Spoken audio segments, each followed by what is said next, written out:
الحمد للہ رب العالمین الصلاۃ والسلام علی خاتم النبیین وعلی آلہ وصحبہ اجمعین اما بعد فاعوذ باللہ من الشیطان الرجیم بسم اللہ الرحمن الرحیم قال اللہ تعالی فی سورۃ البقرہ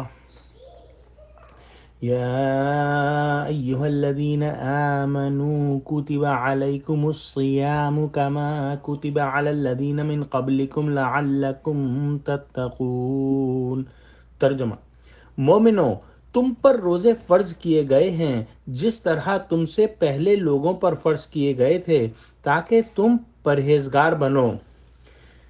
یہاں سے سورہ بقرہ کا 23واں رکوع جو ہے وہ شروع ہو رہا ہے، اور اس بات کو دہرا لیں کہ شروع کے 18 رکوع میں ہم نے جو پڑھے اس میں ڈائریکٹ اور انڈائریکٹ جو ہے وہ سابقہ امت مسلمہ سے خطاب تھا، اور اس کے بعد جو ہے وہ موجودہ امت مسلمہ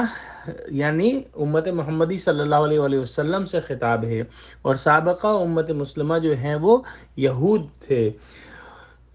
یہ رکوع جو ہے یہ نہایت خاص ہے اس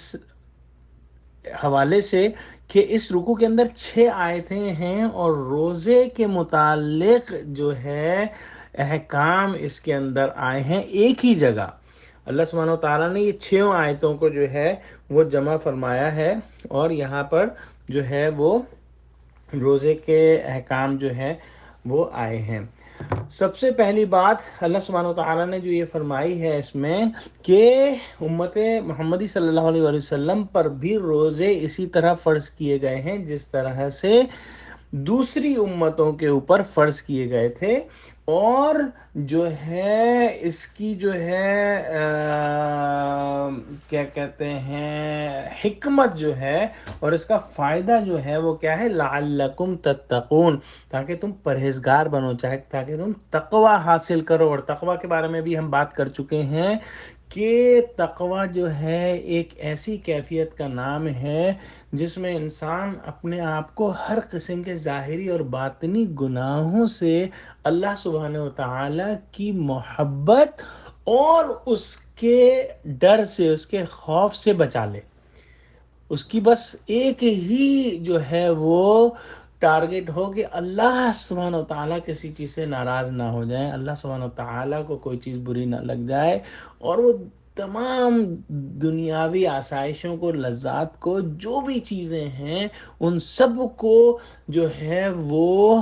چھوڑ دے جو کہ غلط ہوں، اور جو اللہ سبحانہ و تعالیٰ نے چیزیں حلال کی ہیں ان کو جو ہے وہ بے شک انجوائے کرے اور اللہ سبحانہ و تعالیٰ کا شکر ادا کرتا رہے۔ تو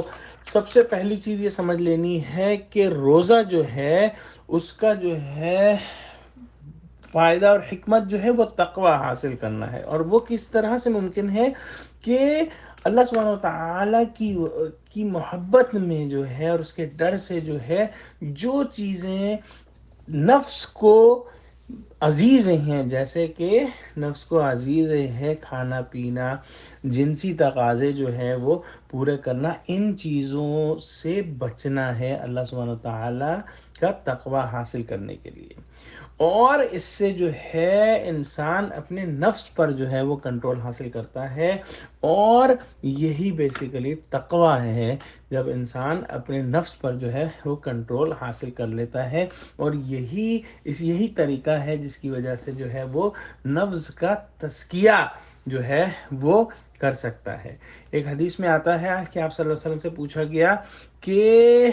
کون سی چیز دوزخ میں داخل کرنے کا ذریعہ بنے گی؟ آپ صلی اللہ علیہ وسلم نے جواب دیا کہ منہ اور شرمگاہ، یعنی ان دونوں کو دوزخ میں داخل کرانے میں زیادہ دخل ہے۔ روزے میں منہ اور شرمگاہ دونوں پر پابندی ہوتی ہے، اور مذکورہ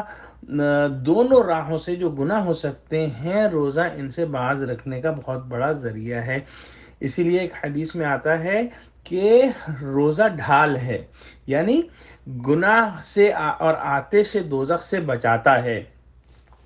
یہ بات سمجھنی ہے کہ روزہ رکھنا جو ہے صرف کھانا پینے سے بچنا نہیں، بلکہ منہ سے، زبان سے، آنکھ سے، کان سے، کسی بھی چیز سے جو ہے وہ گناہ نہیں کرنا ہے، اور اللہ کو خوش کرنے کی کوشش کرنا ہے۔ اللہ ہم کو قرآن کا فہم دے، آمین۔ وآخر دعوانا الحمد للہ رب العالمین۔ السلام علیکم و رحمۃ اللہ وبرکاتہ۔